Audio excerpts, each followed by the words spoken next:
let's restore a rusty set of handlebars.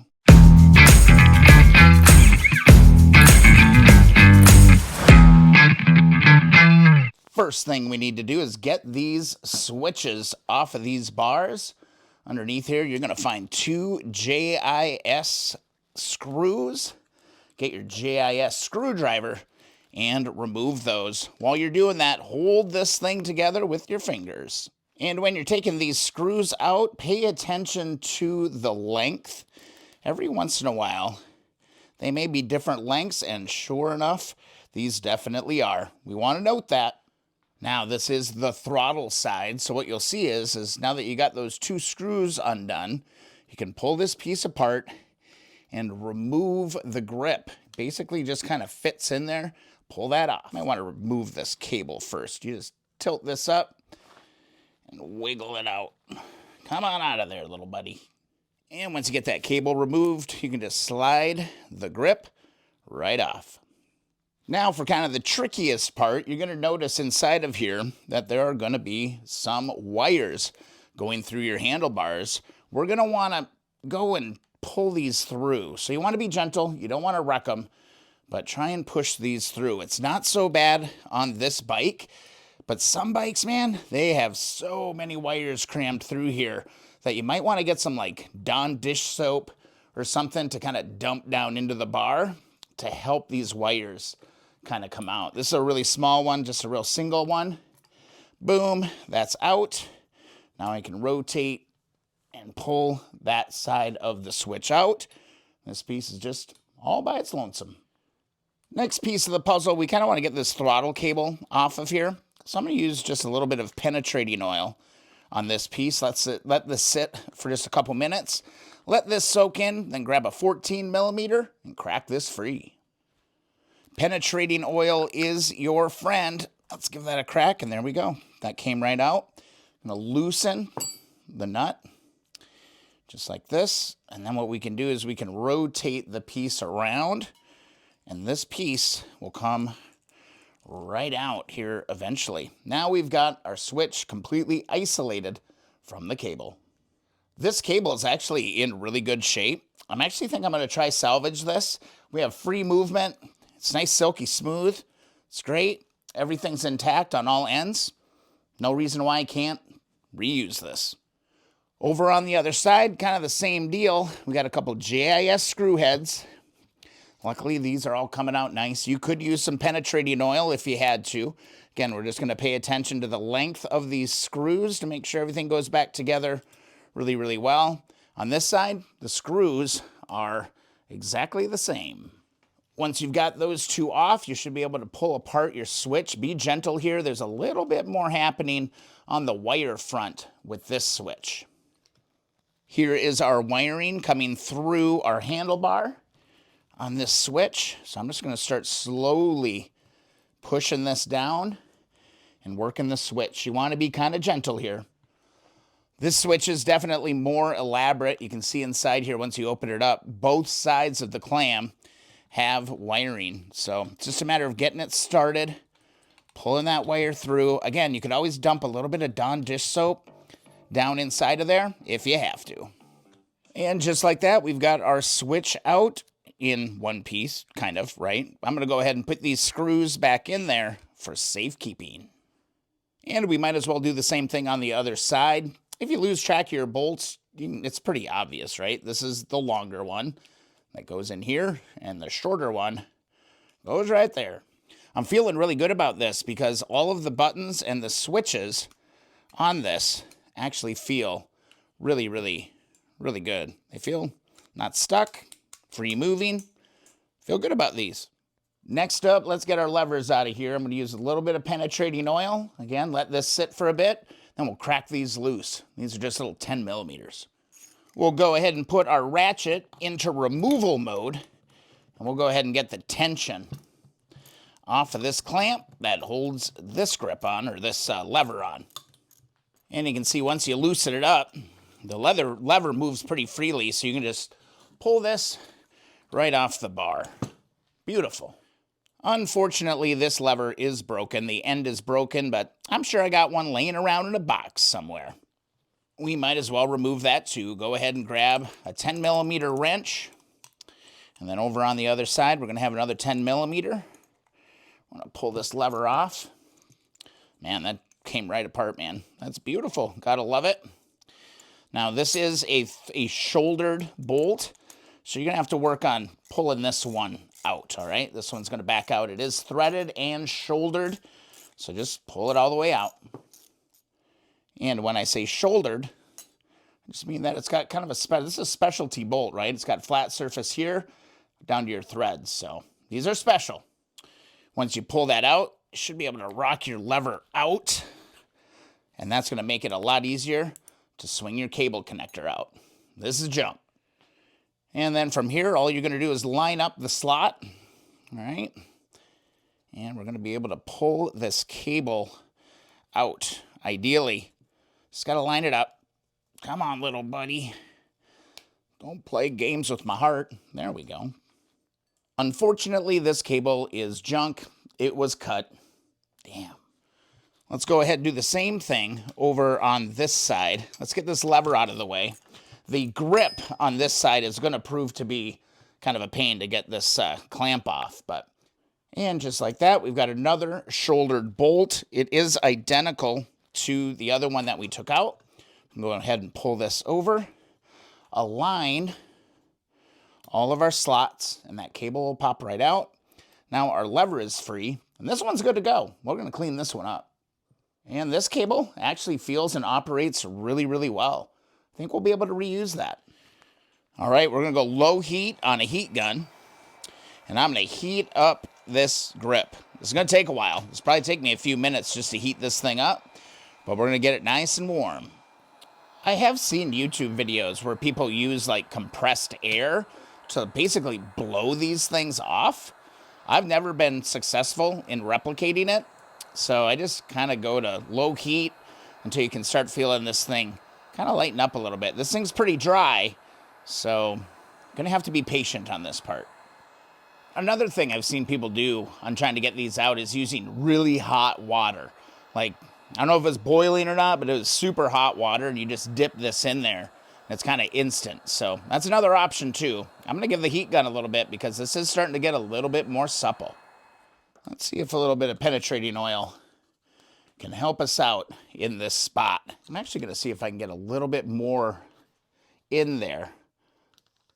Just start dropping that in that gap, just pulling it back a little bit with a screwdriver. I'm going to do this all the way around just to see if we can get a little more play in that. All right, this thing is nice and warm. I got a lot of that penetrating oil down in there.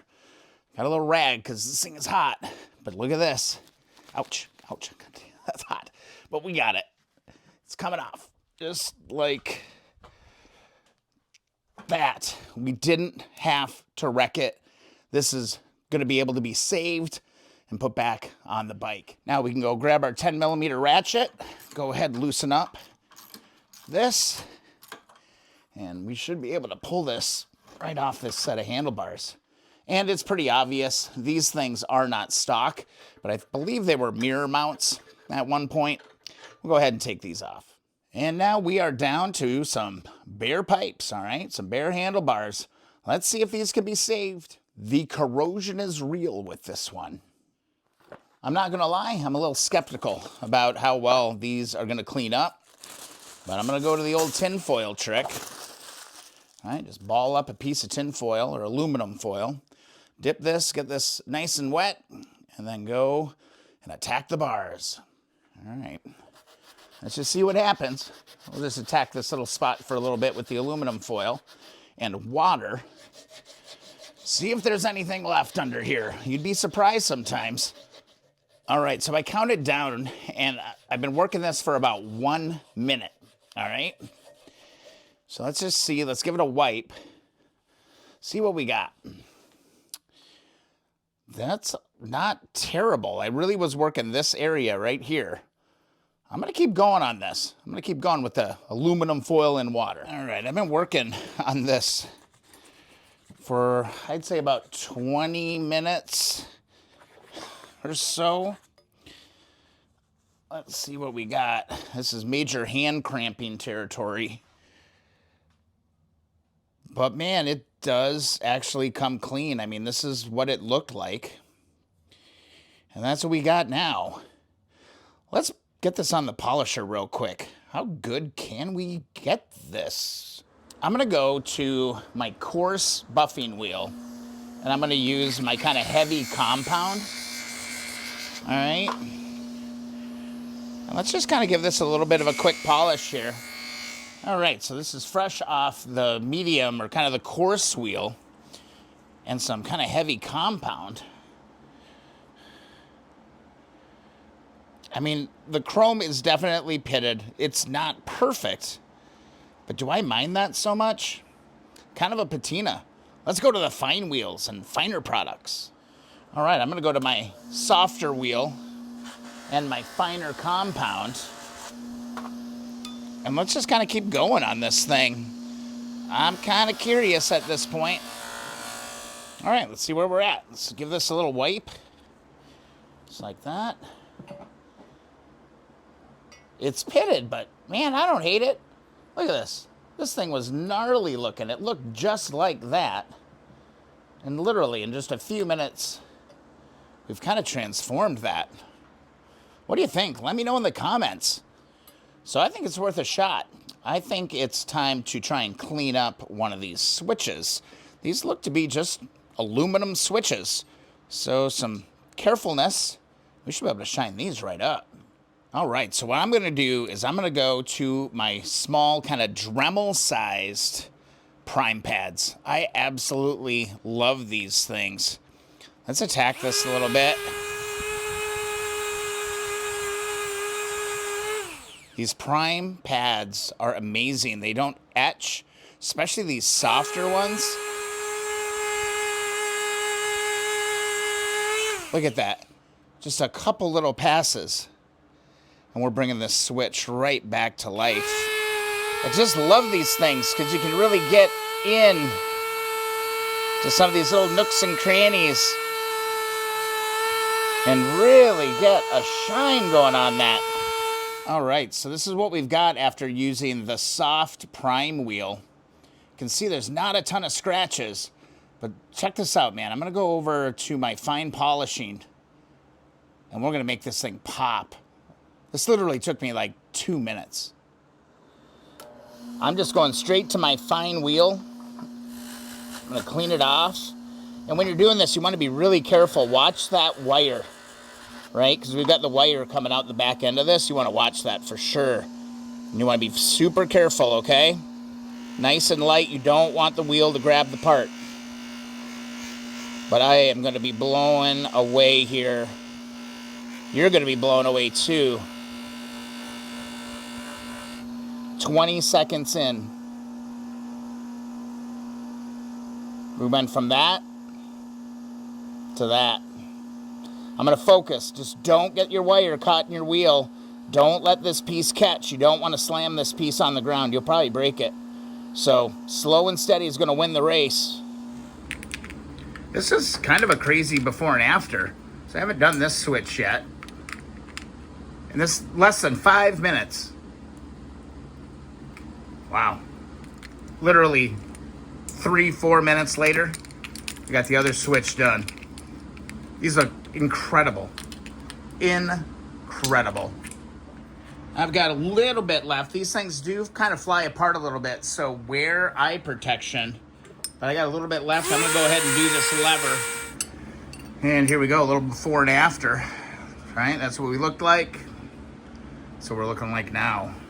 And this got fingerprints all over it, guys. This just... What? Just followed the same exact process cleaning up these. Look at this. Night and day difference. I'm going to pull this hardware. And I pulled the bolt. So I'm just going to give this stuff probably a bath in Evaporust overnight. And those are all going to be good as new. And I would say... This is kind of a night and day difference, man, when we really start to take a look at these parts. These look beautiful. Look at this. I got everything I need. I got to buy a couple cables. I got to track down another lever. But these are going to be ready to go back together. The only thing I got to do is I want to try and kind of rehydrate these.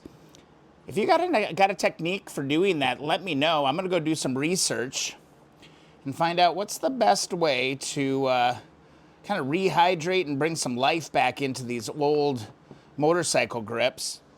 I took the time, and I think I saved myself a pretty penny in working through some of these parts. So many people, I bet, just pick up new levers, pick up a new set of handlebars, you know, all this different stuff. But, man, it can be done. And I got to say, one more time, man, these Prime cleaning pads, these wheel kits that you can get, they are incredible. I'm going to go source some parts, and then we'll be sure to put these back together. Thanks so much for watching the video. If you found it exciting and thrilling, be sure to hit that subscribe button and hit that thumbs up button. Give the video some hype if you got that as well. Go find Keep On Wrenching on Facebook, the Keep On Wrenching community group. And if you want a free sticker, head on over to keeponwrenching.com. We'll see you in the next video or live stream.